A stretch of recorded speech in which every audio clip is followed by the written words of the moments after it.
The Wind in the Willows, Chapter 8, Toad's Adventures.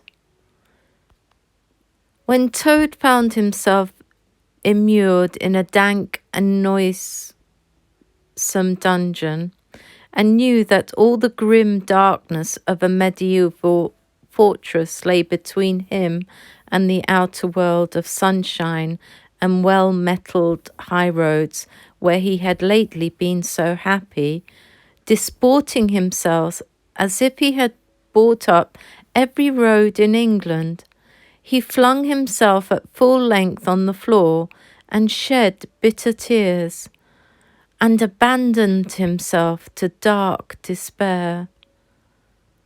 "This is the end of everything," he said. "At least it is the end of the career of Toad, which is the same thing, the popular and handsome Toad, the rich and hospitable Toad, the Toad so free and careless and debonair.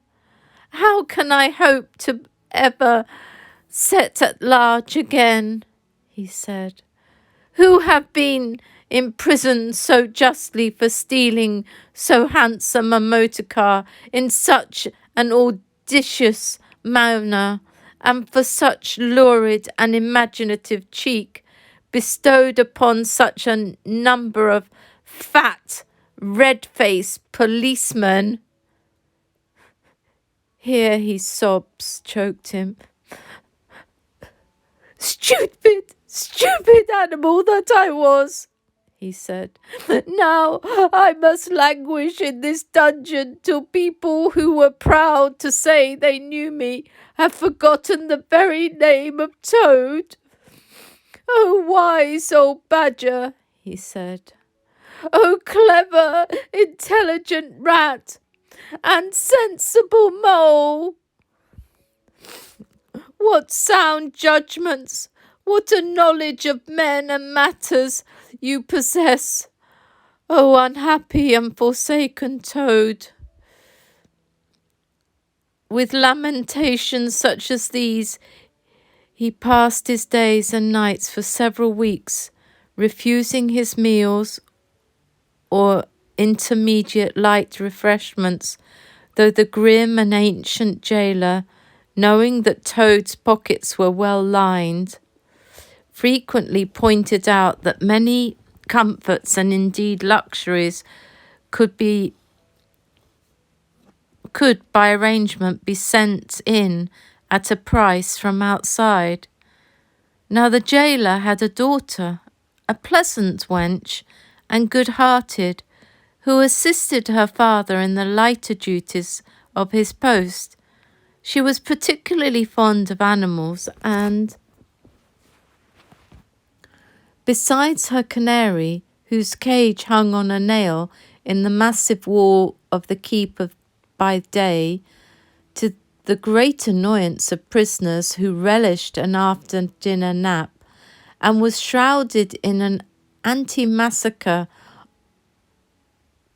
on the parlour table at night. She kept several piebald mice and a restless revolving squirrel. This kind-hearted girl, pitying the misery of Toad, said to her father one day, "Father, I can't bear to see that poor beast so unhappy and getting so thin. You let me have the managing of him. You know how fond of animals I am. I'll make him eat from my hand and sit up and do all sorts of things." Her father replied that she could do what she liked with him. He was tired of Toad and his sulks and his airs and his meanness. So that day she went on her errand of mercy and knocked at the door of Toad's cell. "Now cheer up, Toad," she said coaxingly on entering, "and sit up and dry your eyes and be a sensible animal, and do try and eat a bit of dinner. See, I brought you some of mine, hot from the oven." It was bubble and squeak between two plates, and its fragrance filled the narrow cell.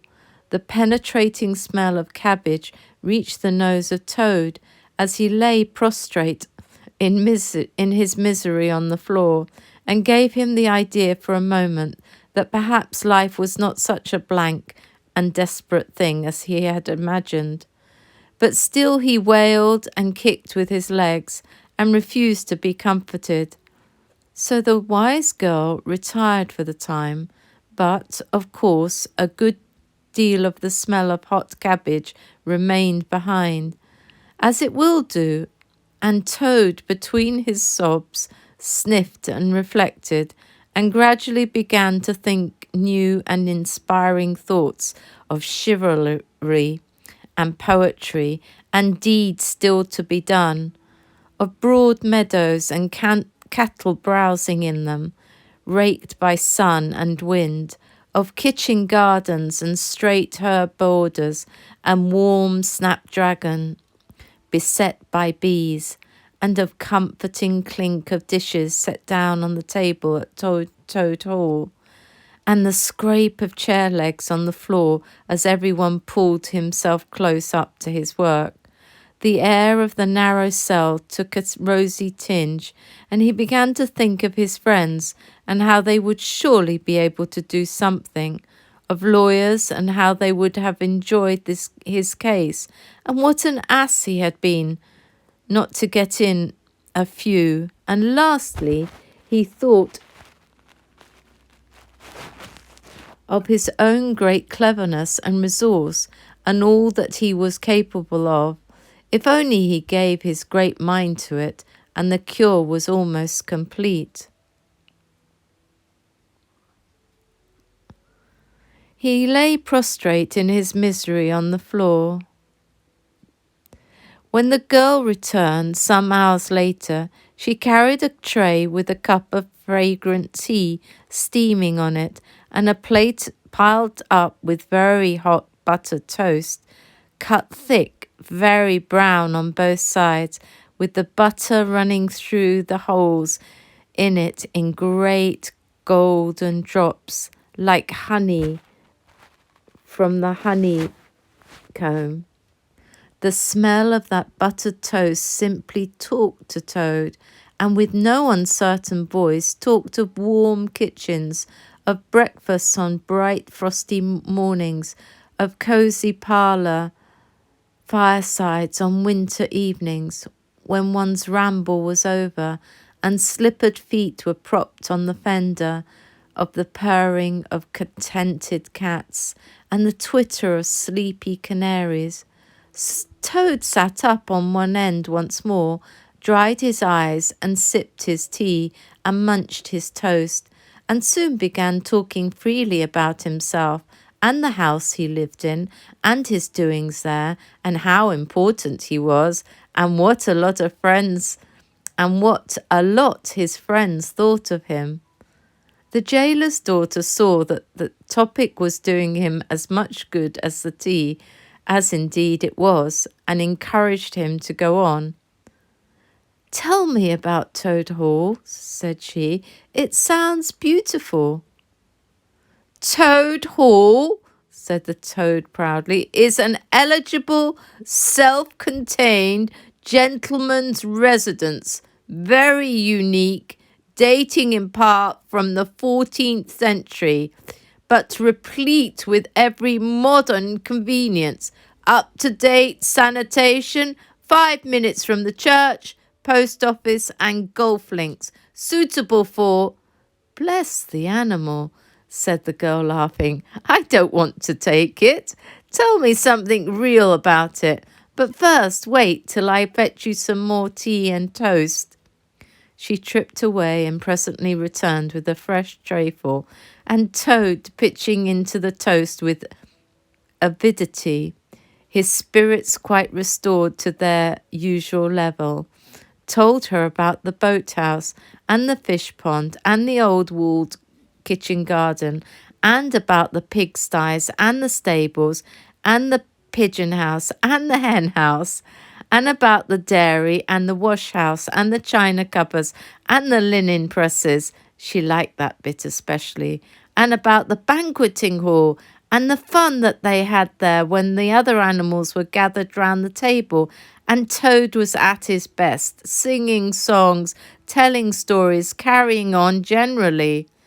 Then she wanted to know about his animal friends, and she was very interested in all he had to tell her about them and how they lived and what they did to pass their time. Of course, she did not say she was fond of animals as pets because she had the sense to see that Toad would be extremely offended.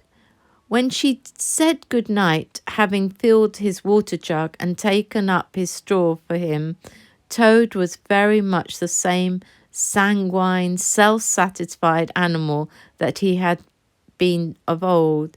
He sang a little song or two of the sort he used to sing at his dinner parties, curled himself up in the straw and had an excellent night's rest and the pleasantest of dreams. They had many interesting talks together after that as the dreary days went on, and the jailer's daughter grew very sorry for Toad and thought it was a great shame that a poor little animal should be locked up in prison for what seemed to her a very trivial offence. Toad, of course, in his vanity, thought that her interest in him proceeded from a growing tenderness, and he could not help half regretting that the social gulf between them was so very wide, for she was a comely lass and evidently admired him very much. One morning the girl was very thoughtful and answered at random, and did not seem to Toad to be paying proper attention to his witty sayings and sparkling comments. "Toad," she said presently, "just listen, please. I have an aunt who is a washerwoman." There, said Toad graciously and affably. "Never mind, think no more about it. I have several aunts who ought to be washerwomen." "Oh, do be quiet a minute, Toad," said the girl. "You talk too much. That's your chief fault. And I'm trying to think, and you hurt my head. As I said, I have an aunt who is a washerwoman. She does the washing for all the prisoners in this castle, and we try to keep any paying of business of that sort in the family. You understand? She takes out the washing on Monday and brings it in on Friday evening. This is a Thursday. Now this is what occurs to me. You're very rich, at least you're always telling me you are, and she is very poor. A few pounds wouldn't make any difference to you, and it would mean a lot to her. Now I think if she were properly approached, squared, I believe is the word you animals use, you could come to some arrangements by which she would let you have her dress and bonnet and so on, and you could escape from the castle as the official washerwoman. You're very alike in many respects, particularly about the figure." "We're not," said the Toad in a huff. "I have a very elegant figure for what I am." "So has my aunt," replied the girl, "for what she is. But have it your own way, you horrid, proud, ungrateful animal, when I'm sorry for you and I'm trying to help you." "Oh, yes, that's all right. Thank you very much indeed," said the Toad hurriedly. "But look here, you wouldn't surely have Mr. Toad of Toad Hall going about the country disguised as a washerwoman?" "Then you can stop here as a toad," replied the girl with much spirit. "I suppose you want to go off in a coach and four." Honest Toad was always ready to admit himself in the wrong. "You are a good, kind, clever girl," he said. and I am indeed a proud and stupid toad. Introduce me to your worthy aunt, if you will be so kind, and have no doubt that this excellent lady and I will be able to arrange terms satisfactory to both parties." Next evening, the girl ushered her aunt into Toad's cell, bearing his week's washing pinned up in a towel. The old lady had been prepared beforehand for the interview, and the sight of certain gold sovereigns that Toad had thoughtfully placed on the table in full view practically completed the matter and left little further to discuss in return for his cash.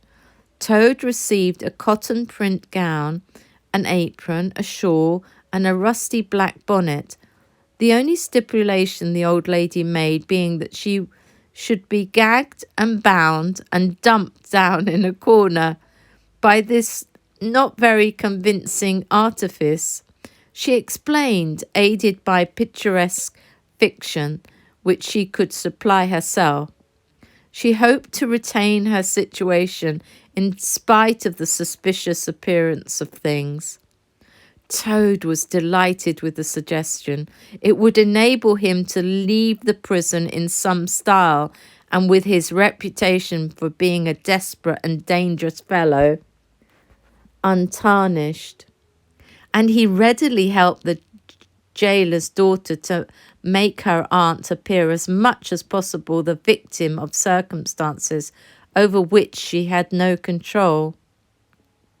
"Now it's your turn, Toad," said the girl. "Take off that coat and waistcoat of yours. You're fat enough as it is." Shaking with laughter, she proceeded to hook and eye him into the cotton print gown, arranged the shawl with a professional fold, and tied the strings of the rusty bonnet under his chin. "You're the very image of her," she giggled. Only I'm sure you never looked half so respectable in all your life before. Now, goodbye, Toad, and good luck. Go straight down the way you came up, and if anyone says anything to you, as they probably will, being but men, you can chaff back a bit, of course. But remember, you're a widow woman, quite alone in the world, with a character to lose." With a quaking heart, but as firm a footstep as he could command, Toad set forth cautiously on what seemed to be a most harebrained and hazardous undertaking. But he was soon agreeably surprised to find out how easy everything was made for him, and a little humbled at the thought that both his popularity and the sex that seemed to inspire him were really another's. The washerwoman's squat figure in its familiar cotton print seemed a passport for every barred door and grim gateway, even when he hesitated, uncertain as to the right turning to take.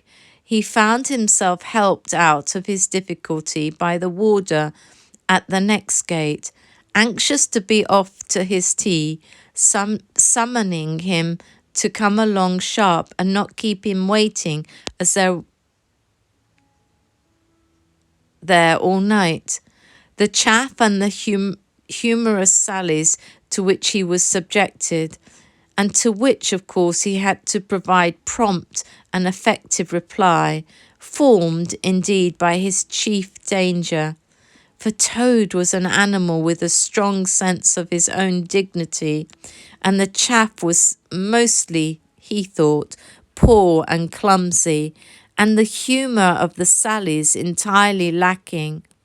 However, he kept his temper, though with great difficulty, suited his retorts to his company and his supposed character, and did his best not to overstep the limits of good taste. It seemed hours before he crossed the last courtyard, rejected the pressing invitations from the last guardroom, and dodged the outspread arms of the last warder, pleading with simulated passion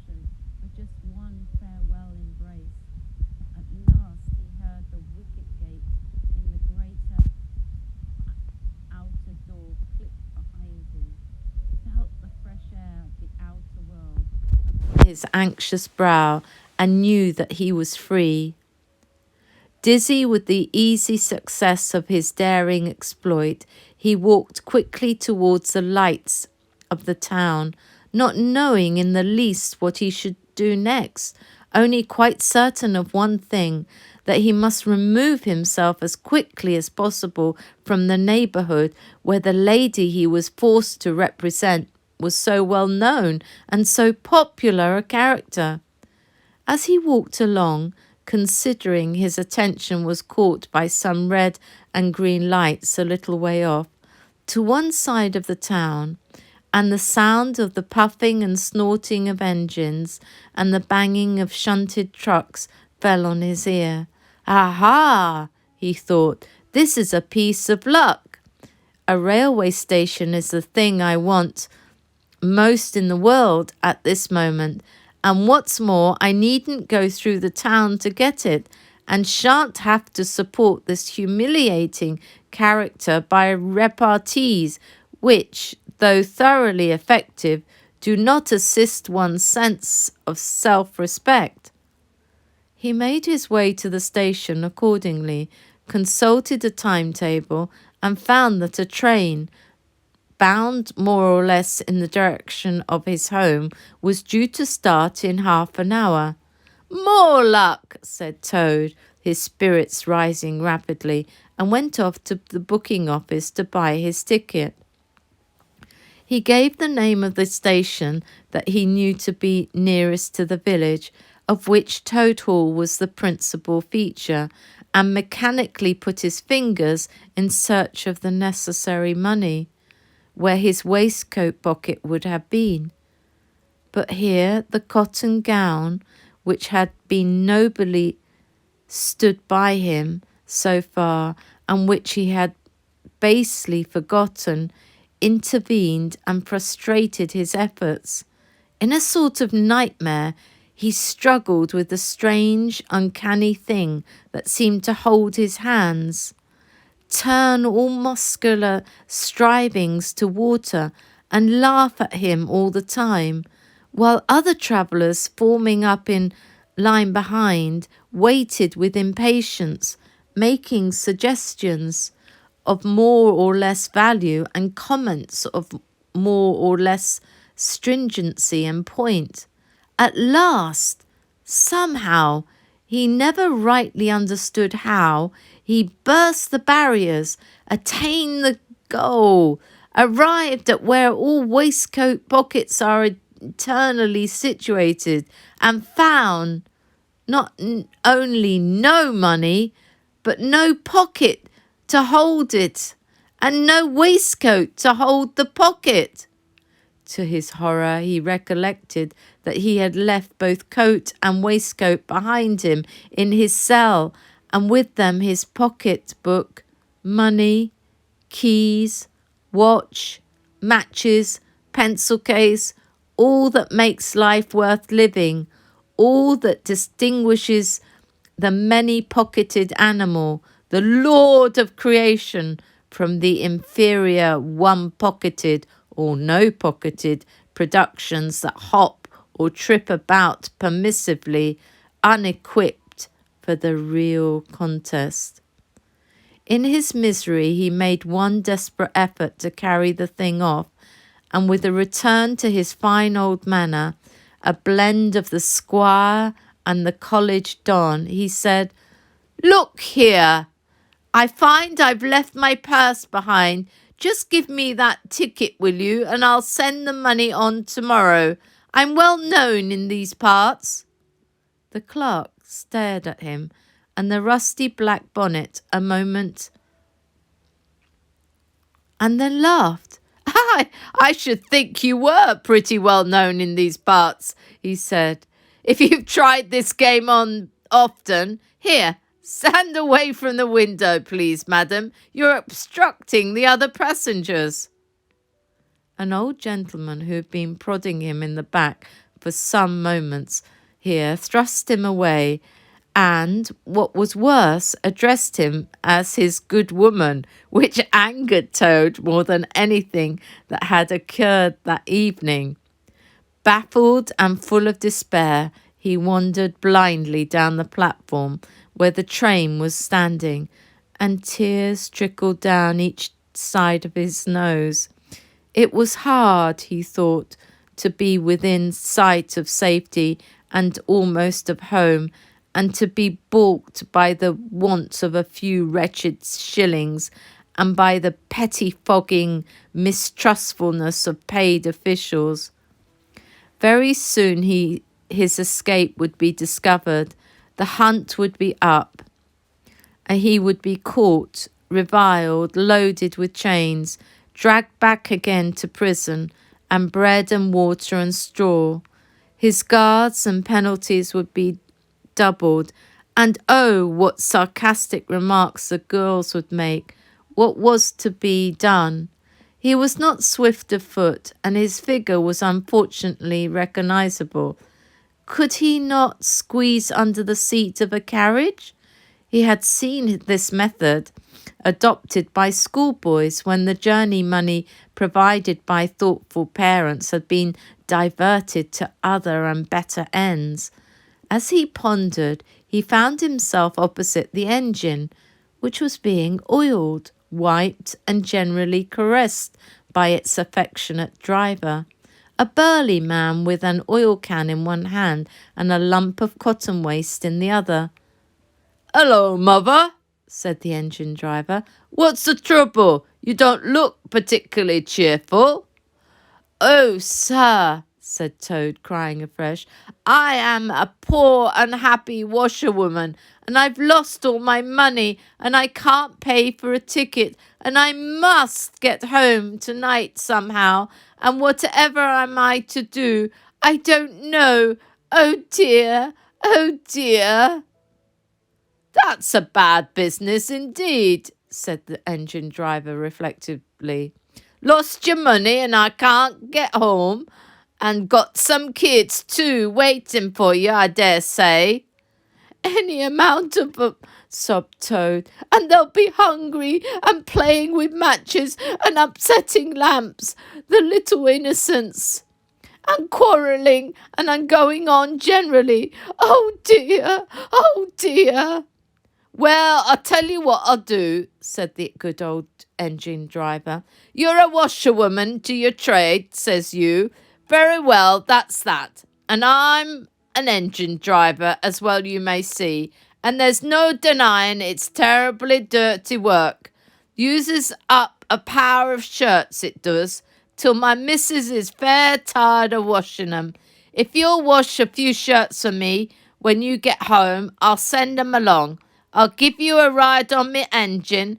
It's against the company's regulations, but we're not so very particular in these out-of-the-way parts." The Toad's misery turned into rapture as he eagerly scrambled up into the cab of the engine.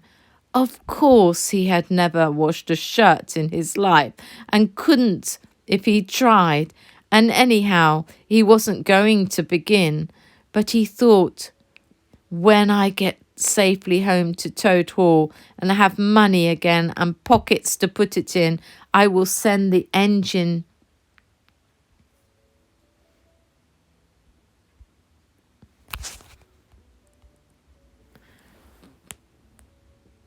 driver enough to pay for quite a quantity of washing, and that will be the same thing or better. The guard waved his welcome flag, and the engine driver whistled in cheerful response, and the train moved out of the station. And as the speed increased, the Toad could see on either side of him real fields and trees and hedges and cows and horses all flying past him.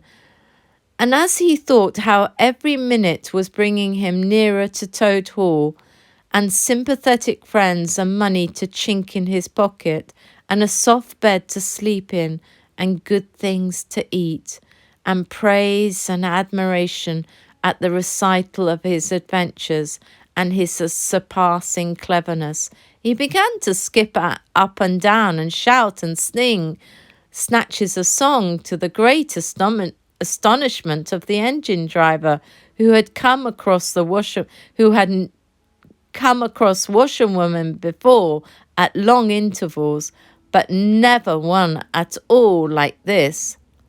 They had covered many a mile, and Toad was already considering what he would have for supper as soon as he got home, when he noticed that the engine driver, with a puzzled expression on his face, was leaning over the side of the engine and listening hard. Then he saw him climb onto the coals and gaze out over the top of the train, and then he returned and said to Toad, "It's very strange, with the last train running in this direction tonight, yet I could have sworn that I heard another following us." Toad ceased his frivolous antics at once, and he became grave and depressed, and a dull pain in the lower part of his spine, communicating itself to his legs, made him want to sit down and try desperately not to think of all the possibilities. By this time the moon was shining brightly, and the engine driver, steadying himself on the coal, could command a view of the line behind them for a long distance. Presently he called out, "I can see it clearly now. It is an engine on our rails, coming along at great pace. It looks as if we're being pursued." The miserable Toad, crouching in the coal dust, tried hard to think of something to do, with dismal want of success. "They're gaining on us fast," cried the engine driver. "And the engine are crowded with the queerest lot of people, men like ancient warders waving halberds, policemen in their helmets waving truncheons, and shabbily dressed men in pot hats. Obvious and unmistakable plainclothes detectives even, at this distance, waving revolvers and walking sticks, all waving and all shouting the same thing. Stop! Stop! Stop!" Then the Toad fell on his knees among the coals, and raising his clasped paws in supplication, cried, "Save me! Only save me, dear kind Mr. Engine Driver, and I will confess everything. I am not the simple washerwoman I seem to be. I have no children waiting for me, innocent or otherwise. I am a Toad, the well-known and popular Mr. Toad, a land proprietor. I have just escaped by my great daring cleverness from a loathsome dungeon into which my enemies had flung me, and if those fellows on that engine recapture me, it will be chains and bread and water and straw and misery once more for poor unhappy innocent Toad." The engine driver looked down upon him very sternly and said, "Now tell me the truth. What were you put in prison for?" "It was nothing very much," said poor Toad, colouring deeply. "I only borrowed a motor car while the owners were at lunch. They had no need of it at the time. I didn't mean to steal it, really. But people, especially magistrates, take such harsh views of thoughtless and high-spirited actions." The engine driver looked very grave and said, "I fear that you have been indeed a wicked Toad, and by rights I ought to give you up to offended justice, but you are evidently in sore trouble and distress, so I will not desert you, and I don't hold with motor cars for one thing, and I don't hold with being ordered about by policemen when I'm on my own engine for another. And the sight of an animal in tears always makes me feel queer and soft-hearted. So cheer up, Toad. I'll do my best, and we may beat them yet." They piled on more coals, shoveling furiously.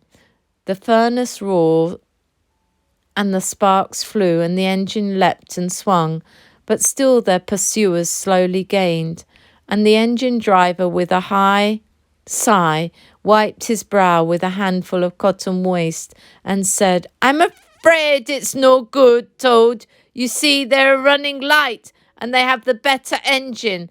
There's just one thing left for us to do, and it's your only chance. So attend very carefully to what I tell you. A short way ahead of us is a long tunnel, and on the other side of that, the line passes through a thick wood. Now, I will put on all the speed I can while we are running through the tunnel, but the other fellows will slow down a bit naturally for fear of an accident. When we are through, I will shut off steam and put on brakes as hard as I can, and the moment it's safe to do so, you must jump and hide in the wood before they get through the tunnel and see you. Then I will go full speed ahead again, and they can chase me if they like, for as long as they like and as far as they like. Now mind, and be ready to jump when I tell you." They piled on more coals, and the train shot into the tunnel, and the engine rushed and roared and rattled, till at last they shot out at the other end into fresh air and the peaceful moonlight, and saw the wood lying dark and helpful upon either side of the line.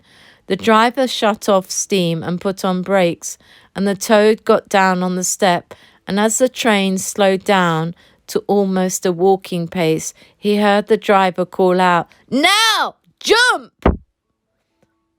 Toad jumped, rolled down a short embankment, picked himself up, unhurt, scrambled into the wood, and hid. Peeping out, he saw his train get up speed again and disappear at a great pace. Then out of the tunnel burst the pursuing engine, roaring and whistling, her motley crew waving their various weapons and shouting, "Stop! Stop! Stop!" And when they were past, the Toad had a hearty laugh for the first time since he was thrown into prison. But he soon stopped laughing when he came to consider that it was now very late and very dark and very cold, and he was in an unknown wood with no money, no chance of supper, and still far from friends and home, and the dead silence of everything. After the roar and rattle of the train was something of a shock. He dared not leave the shelter of the trees, so he struck into the wood with the idea of leaving the railway as far as possible behind him. After so many weeks within walls, he found the wood strange and unfriendly and inclined, he thought, to make fun of him. Nightjars sounding their mechanical rattle made him think that the wood was full of searching warders closing in on him. An owl, swooping noiselessly towards him, brushed his shoulder with its wing, making him jump with the horrid certainty that it was a hand, then flitted off, moth-like, laughing its low ho-ho-ho, which Toad thought in very poor taste. Once he met a fox who stopped, looked him up and down in a sarcastic sort of way, and said, "Hello, washerwoman. Half a pair of socks and a pillowcase short this week. Mind it doesn't occur again," and swaggered off, sniggering. Toad looked about for a stone to throw at him, but could not succeed in finding one, which vexed him more than anything. At last, cold, hungry, and tired out, he sought the shelter of a hollow tree, where, with branches and dead leaves, he made himself as comfortable a bed as he could, and slept soundly till the morning came.